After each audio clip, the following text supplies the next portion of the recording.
So, senior care is a unique business in our culture. And having worked in it for 20 years in the Lake Norman area, I actually benefited because my own mom had Alzheimer's. I was her caregiver for the last 6 months of her life. And unknowing at the time, that would help me greatly in my career in senior care because I've stood in the shoes of the clients that we serve at Visiting Angels. So each and every day, I know exactly what the challenges and emotions are when it comes to senior care. That sounds very familiar to with what we just went through with my father-in-law. So we can hear you on that. So, hello, I'm Don, And this is Gina with Focused Healthy Family. and this is podcast number 178. And today we're speaking to Stuart Madow with Visiting Angel. And Stuart has worked in the senior care industry in Lake Norman area for over 20 years. He founded and continues to facilitate the area's largest monthly gathering of healthcare providers at the South Iredell Healthcare Forum. A resident of Mooresville for over 30 years, Stuart is originally from Northeast Ohio. Well, welcome, Stuart. Thank you very much for being part of this. We really appreciate that. Thanks, Don. Glad to be here. And and I can truly attest to the South Iredale Healthcare. I've been to it, and it is a really great organization. Um, but what I wanted, well, one thing we always do on our regular podcast when we don't have visitors, we put out tips. And you mentioned you have some tips, and I thought, well, maybe we at least start out with a couple of those tips right off the bat, and then we can go into the conversation if that's okay with you. Sure, sure. So, some of the best tips, like I mentioned at the beginning, it can be quite overwhelming when thinking about care for your loved one, for your senior loved one, whether it's a spouse or it's a parent or relative or even a friend. And the biggest barrier that we often find is families don't know when to start the process. When should we look for care? What should we do? And so the biggest tip I can give is start early. Don't wait until something goes wrong. That's what a lot of people do. They wait for their loved one to fall and end up in the hospital, and now they have to go to rehab. Think about, hey, mom's not walking as well as she once had, and maybe her memory is getting worse. That's the time to start looking into care, not after the fact. That's probably the biggest tip I can have. The other one is reluctance for the actual person to receive care. We're all proud. We don't want to admit maybe we need help. Mhm. And so, the simplest and most straightforward advice I've given to families over the years that's worked is you just tell mom or dad, let's try it. We got nothing to lose. In home care, there's no long-term obligation. So let's give it a trial run, see what it's like to get some care. And 95 times out of 100, it works out well. No, you brought up a really something we talk about all the time is getting the conversation started early, and it's tough because if they're in a good place, feeling good about, they don't want to talk about the future. They don't want to talk about that, so it is tough to do, but it is a really good tip. It's human nature. I mean, we want to avoid things that are unpleasant. So, we don't want to think about aging. We don't want to think about what the needs might be. But the reality is, almost everyone's going to need some type of assistance as they age. Yeah. I don't know if Stuart, if he's told you I'm an occupational therapist and I've worked in geriatric rehab for a long time. And yeah, I'm currently working at an independent living facility where a lot of people that live there need more care, but they can't afford assisted living because the cost is so much greater. So luckily there's a caregiver agency that works out of the building, so people can get like 15-minute increments of time, which you normally can't get, right? But again, there's that reluctance, there's that, and I see it all the time. I mean, that's what keeps me employed in short-term rehab is people fall, they wind up in the hospital, and then they're scrambling to figure it out. And it's so much easier if you take even if you just like have a conversation with someone like you at an agency to find out what options are. Well, I don't like to scare people, but once I feel I've established a bond, I do give them the tough love and say, look, where do you want to end up? Do you want to end up in a nursing home? Most people say, no, that's not where I want to end up.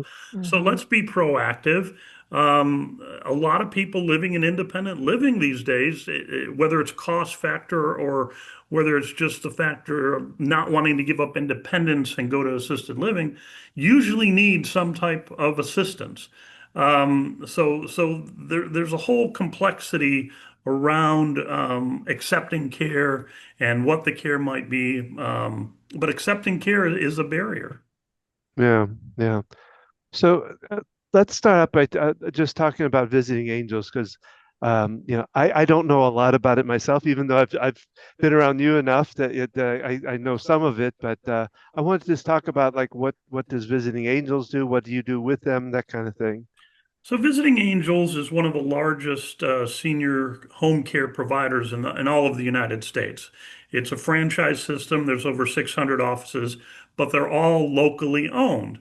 So, the company I work for is owned by a husband and wife team who are live in Huntersville, have been in the area almost their entire lives. They've owned the franchise for 14 years. Their name is Tina and Scott Goins. I've known Tina and Scott for over 30 years. We go way back, and we have a passion for taking care of seniors. And my role is to educate the community and coordinate care and get people connected to the type of home care that they need. The truth is, as I'm sure you both know, 90% of people want to stay at home. They don't want to be in a facility. I have worked in facilities, and unfortunately, only a small percentage of the population in a independent living or assisted living actually get out of their apartments and do anything. At home, you're in your comfortable environment. Mm. That's where every study in the world shows if you get home care, you're compared to a facility environment, you're going to live longer, you're going to be healthier, and you're going to be happier. That's the goal that Visiting Angels is trying to meet. And in our area, in the Lake Norman area, we've built up a tremendous reputation over the years because our caregivers have the compassion and skill to provide that care. Yeah, I know my parents were in Indian Land, South Carolina, and my mom had care. My dad had Parkinson's, and I know she always liked the people with visiting angels. But obviously, it's a different. You said each of separate I franchises do know owned. that franchise, and they're really well run. Yeah. So yeah, because she used different caregiver services because there are a lot of agencies out there. So what sets visiting angels apart from some other Well, that's caregiver? it's really interesting. So when I started in this business in Lake Norman, in the Lake Norman area 20 years ago, we had four home care companies. Now there's about 64 home care companies. Most of them are mom and pops. They don't really have a lot of staff, so they have trouble staffing what they are going. But there are larger ones. So Visiting Angels being one of the larger ones, we have just on our staff, we have 70 to 80 caregivers. We staff 98% of all of our requests that we get, which is tremendous. We struggle like everyone else, since COVID. Simply put, there isn't as many caregivers out there providing care for the aging population. We've really got a great system. We have dedicated staff who work on recruitment. So we haven't had a big problem with actually staffing. And what really separates us, besides the fact that we are able to deliver the service, is we are a multiple award-winning provider, local awards. People who live in this area who vote on home care services vote for Visiting Angels. I know a lot of companies, whether it's home care or hospitals, they all say, "Oh, we won this award." Well, there's a lot of national awards out there that some of them aren't quite legit. I have had companies call us, say, "Hey, why don't you join our system?" And then suddenly, a month later, you get an award. I don't believe in that. We don't do that. All we do are the locally run newspapers and media people who put out polls and have awards that are voted on by local people. And we're so proud that we've won so many of them over the last 5 or 6 years. So, and it's a testament once again to our caregivers and the reputation that they've earned. So. The one other differentiator we have is we have no service minimums. The industry in home care I don't know when it started, 4 or 5 years ago, started saying, "Oh, we can only serve you if you need 4 hours a day and 16 hours a week." I realized that's not serving the community. There's a lot of our clients who just need an hour of help. So we Mhm. can deliver that. We have no service minimums whatsoever, and that's very rare Yeah. nowadays in the home care industry. And it sounds like because you have the staff to do that. I know other agencies, caregivers want full-time hours, and Yeah. so I know that's part of that challenge with that, just having navigated my mom doing that. But it's great that you have the staff to be able to provide that because, yeah, sometimes that's all they need. That's the key. I mean, I hate to say it, but the larger providers these days are really the only ones that can deliver the consistency that people are looking for. Mhm. Well, and you mentioned about aging in place, and I think you kind of mentioned it in your explanation with visiting angels, but can you go a little bit deeper into that?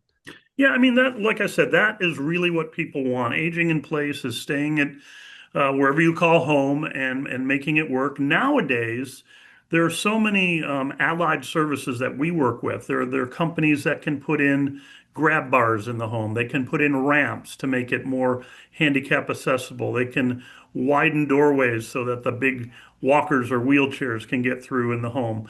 So there's a lot of physical things that now can help aging in place. Plus, there's other providers. We work very closely with home health. Now, home health and home care, it's two totally different things. It's very confusing. Home Mhm. health is a skilled service that, as Gina obviously knows with being doing OT, but physical therapy, occupational therapy in the home, we align with that perfectly because we help our clients do their exercises in between those physical therapy visits or occupational therapy visits. So we work hand in hand with them. We work hand in hand with palliative care, with hospice care, and now even hospital at home, which is taking a hold in the Charlotte area, which is really fascinating to me.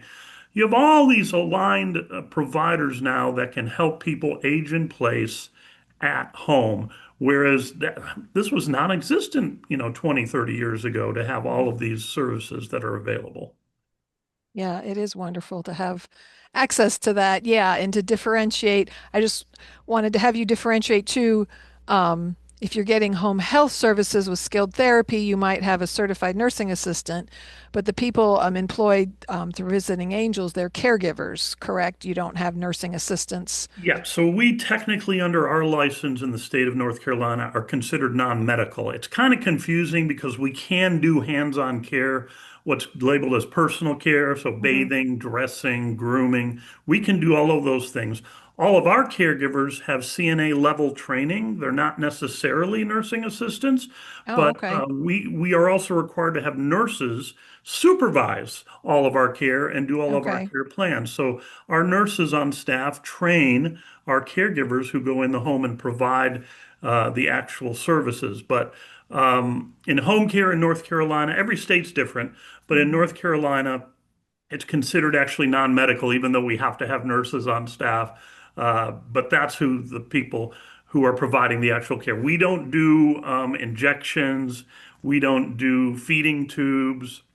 We don't do trachs. We don't do what's called, as you know, skilled nursing. That's where we partner with home health so we Mhm. can provide all of those services that are needed because people, if they need those skilled services, they're most likely going to need our services as Mhm. well. And we can do stuff around the house. We can do light housekeeping and laundry and all the things that help people throughout the day. Mhm. Wow, can you come and do that here? I Yeah, mean, absolutely. That's the funny thing, Don, is I was talking earlier about people being resistant. Once they get the service, they're like, this is pretty good. They're cooking a meal for me. They're doing my laundry. So yeah, I'm ready for it myself. Yeah, I know my mom, she had, for a while, my dad was at home with her. She had two caregivers, and the one did great with the housework, and she had a list of things for her to do. The other one was a lot better with my dad.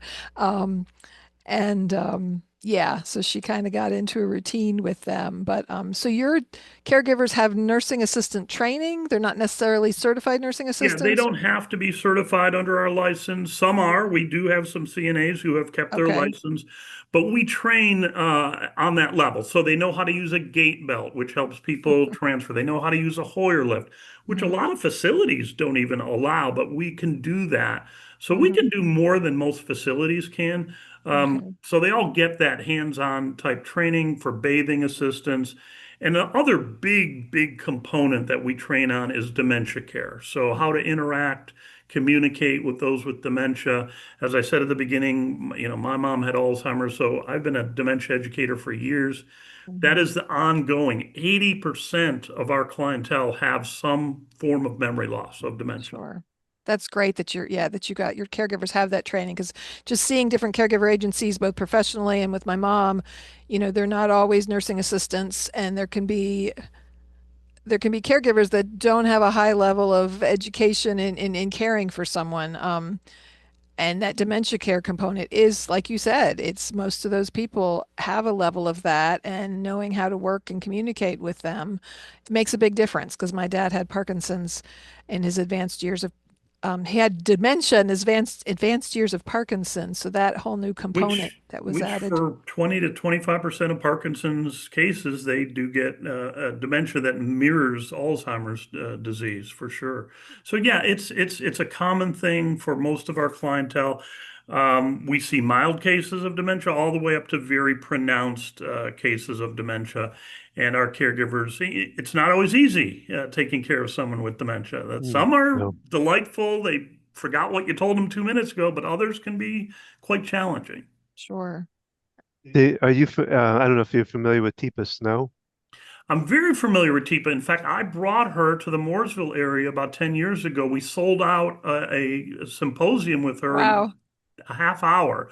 So I've been following her ever since. We use some of her training modules for our training. If for those who don't know her, she actually acts out her training. So she becomes the Alzheimer's patient, and she really gives you that immersion of what it's like to interact with someone with dementia. She's phenomenal, and she's North Carolina based, but now she's so well known throughout the whole country.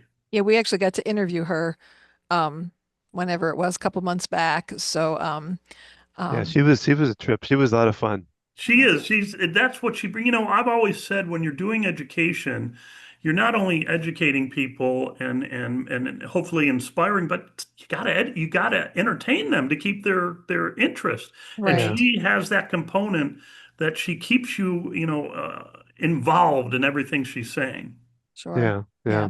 Because there's so many nuance, kind of soft skills of working with people with dementia and really seniors in general, knowing how to approach them, knowing the best way, to get their participation involvement. I mean, I've learned that as an occupational therapist, and I do a lot of educating, with family members too, that it's all in how we approach somebody, whether we can get Yes. cooperation or not. So it's great that your company has that ability to utilize her trainings and um, Well, it's so complex too. You've got all these different, we had Parkinson's and dementia. Well, there could be somebody with that's do I don't know. I can't even mention the different things, but there's so many different ones that it's different communication with each one. So you have to be able to And adapt on that. and everyone's different. And all these yeah, diseases, right. Pick's disease, Huntington's disease, Alzheimer's Yeah. disease, Lewy body disease, Parkinson's. So everybody's different. Everyone reacts different. The one thing that I find that most families struggle with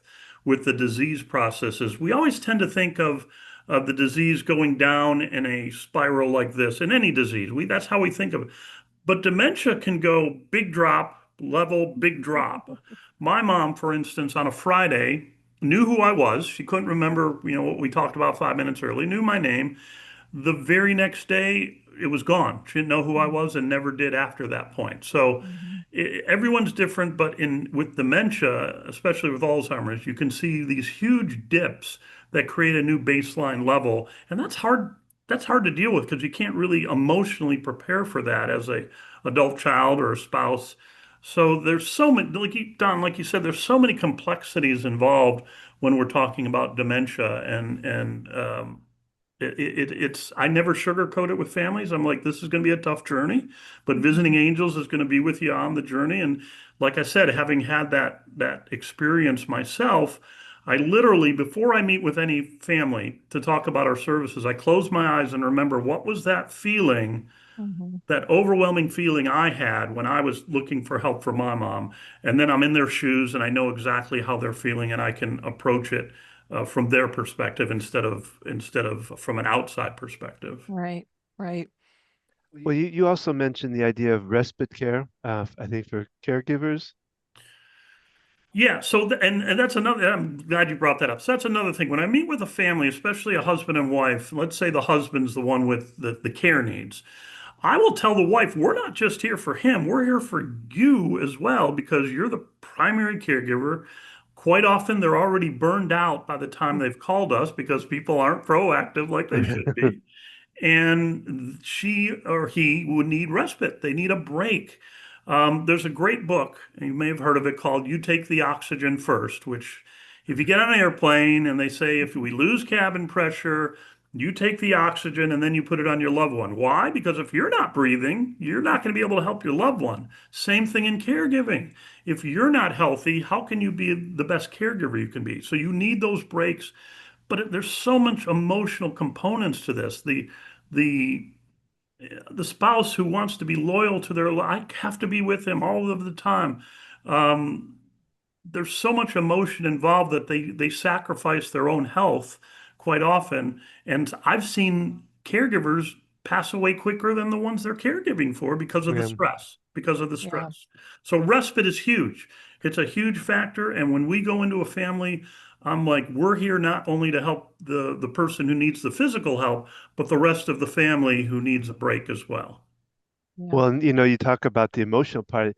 It's on the caregiver too, but it's also a lot of times I've seen it where and her dad was like that as a little bit of where's Ellen at? Where's she at? And they get almost connected to her where if she leaves, then they can get a little Yeah, my outraged, mom found whatever. when the caregivers were in the house, if she was still in the house too, that he was following her around. And so it was better if she wasn't there. And if she didn't have errands to do, we're like, just go to the coffee house and hang out, mom. Just, And that's hard to do. That's hard to do. Well, he needs me. I can't leave. It's hard to break away.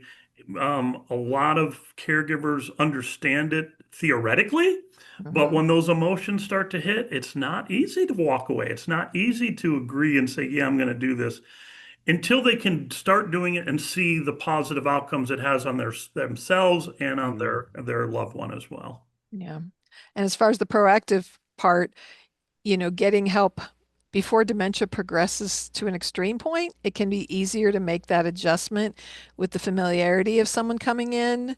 Like with my dad, he had very mild dementia initially, and he was a people person. He loved people being around, but when his dementia got more severe, he was suspicious of strangers and outside people. And I had been pushing my mom for years. Oh, we're not ready for that yet. What? Think about bringing a caregiver in. Oh, we're not ready for that yet. And just, you know, it's better to get it early so that it's already established and that they're familiar with someone coming in. It's very difficult, and there's a role reversal that often takes place between the adult child and their parents, and that's not easy on anyone. But Mhm.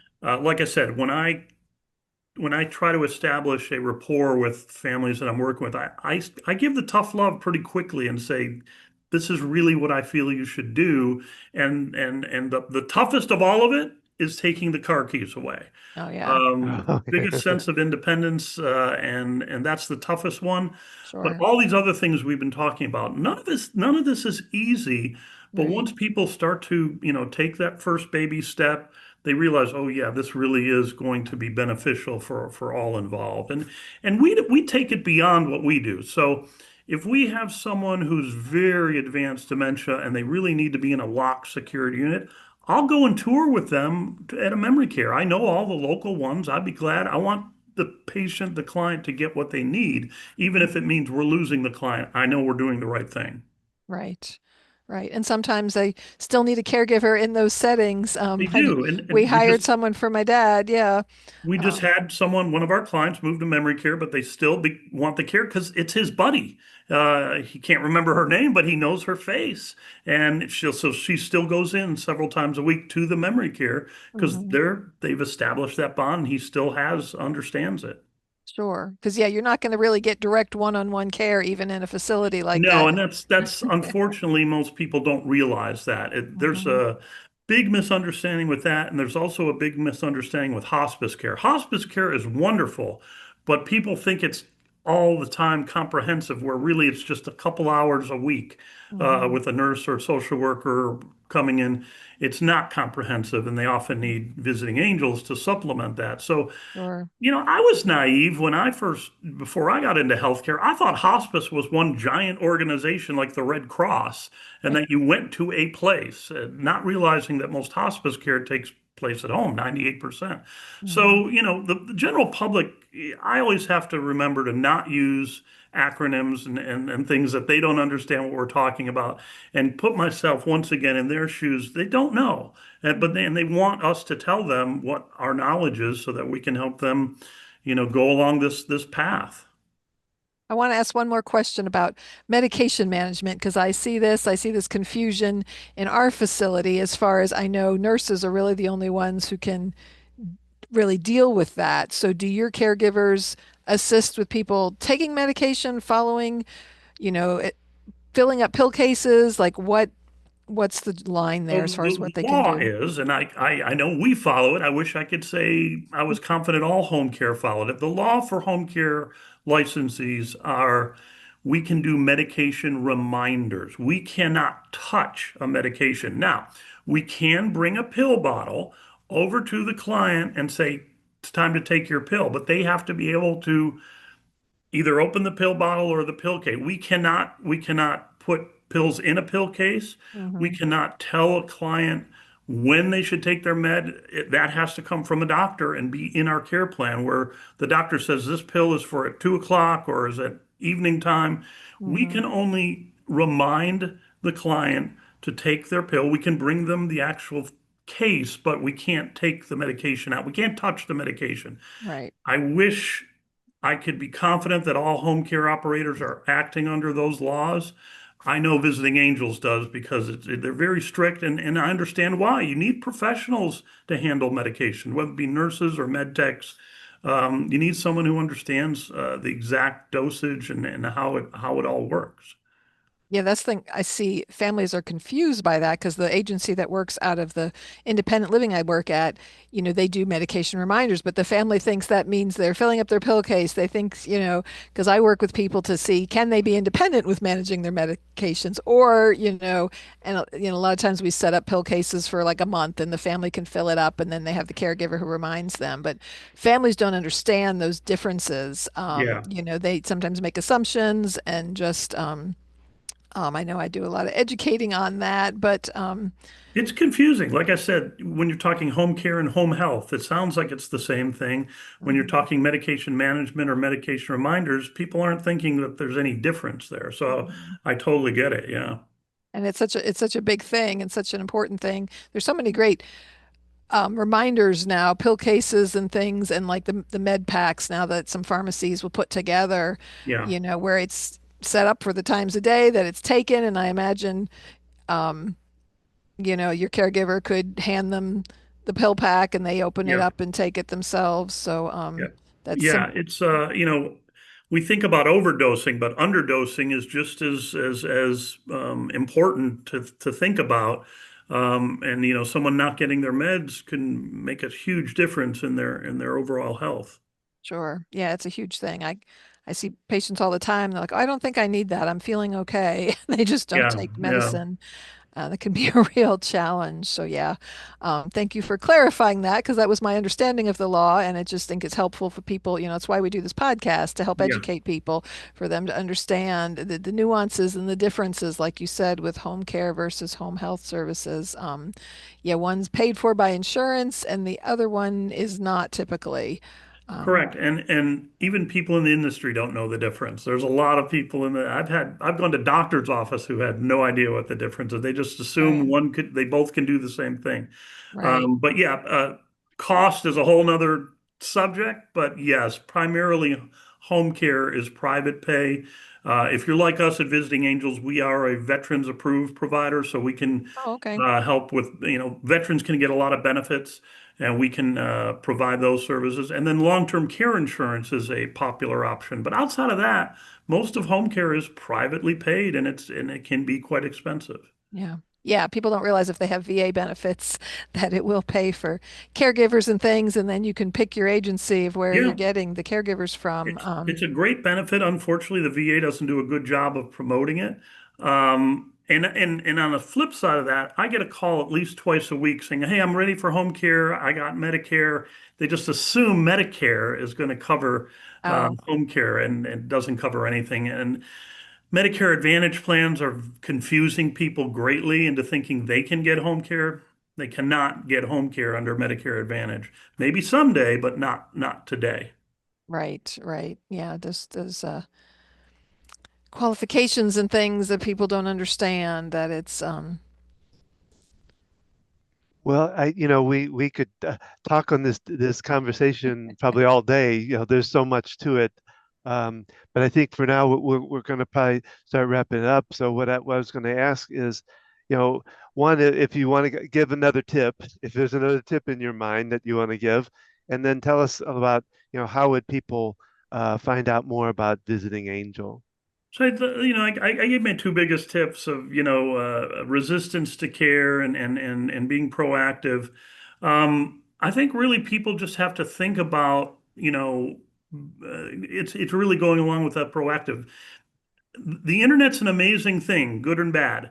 The good part is there's a ton of information out there about senior care and the labyrinth that it is. So if people would just take even 10 minutes to, go on Google and search senior care or how do I find help for mom or whatever it might be, they could really quickly and with AI these days, you go to Chat GPT and say, "Hey, tell me about what home care is," and you will get a great summary. An easy tip if you're on the internet at all, which most people are. And as far as getting a hold of us, just Google visiting Angels Lake Norman. I can give our phone number, but does anyone have a pen ready? Probably not. But they, and but, but we'll they, put that We'll put it up in on the the, but description. they know about Google. So go to Google, you put in Visiting Angels Lake Norman, and you will get all the information that you need about us. That is where people do things. If I'm looking for a restaurant, I'm going on Google. If I'm looking for home care, I'm going on Google because you can see real-time reviews, you can see Right. information, and it's just fast and efficient. So when people say, "How do they get a hold of me?" Go on Google, Visiting Angels Lake Norman. And, maybe just don't follow the Dr. Google, you know. Yeah, yeah. Dr. Google or Dr. WebMD can be dangerous, but it's okay to look at it. Just don't assume you know the answer. Yeah, right. yeah. But for finding resources, it's great. And it sounds like Visiting Angels is the largest provider in the country, so they have them in most states across the Yeah, country. every state, just about every major market. There's four in the greater Charlotte area. So yeah, it's very widespread. And obviously I know the sister ones in our area. They all are excellent. If someone asks about New Mexico, I wouldn't necessarily know how good but there are standards that Visiting Angels franchises have to adhere to. So I'm confident that most, if not all, are adhering to those high standards. Oh, that's good to know. Yeah, because our audience is across the country and just yeah, there's different services and agencies and small local ones, but knowing that yeah, Visiting Angels has those particular standards across the And board. for So people, go on Google, look at reviews. Reviews are sure, great. They will tell you things. You can see what people say, and you can see if it's a disgruntled worker put 1 star and said, they didn't give me, this or you can decipher what these reviews really are about and how sure, valid they are. sure. Well, thank you so much for being here to join us, Stuart. We really appreciate it. We'll share the information about visiting angels, and I can attest how helpful they were for my dad and my mom. And we'll share your information. We want to thank everyone for joining our podcast today. Please give feedback and share and comments and like and pass this podcast on to others so they can learn more information about how we can help care for your aging loved one. You can see more at our website at focusedhealthyfamily.com. You'll see links to this podcast and other podcasts. You can watch these on YouTube as well as listening to them anywhere you listen to your podcast. Don and I air a podcast. We drop it every Thursday, every week. Be sure to tune in Thursday nights, 7 Eastern Standard Time. Don does EFT tapping. So he leads. Tuesday Did night. I say the wrong day? Tuesdays, he leads tapping online. You can learn about what it is. It's a chance to engage in this modality for free. A lot to do with managing stress and anxiety, which is something that That's another whole segment of this. sure, and there's so many components of that. So find us at Facebook at Focused Healthy Family, Instagram Focused Healthy Family 1, YouTube Focused Healthy Family. And again, thank you for being here with us today, Stuart, and join us for our future podcast.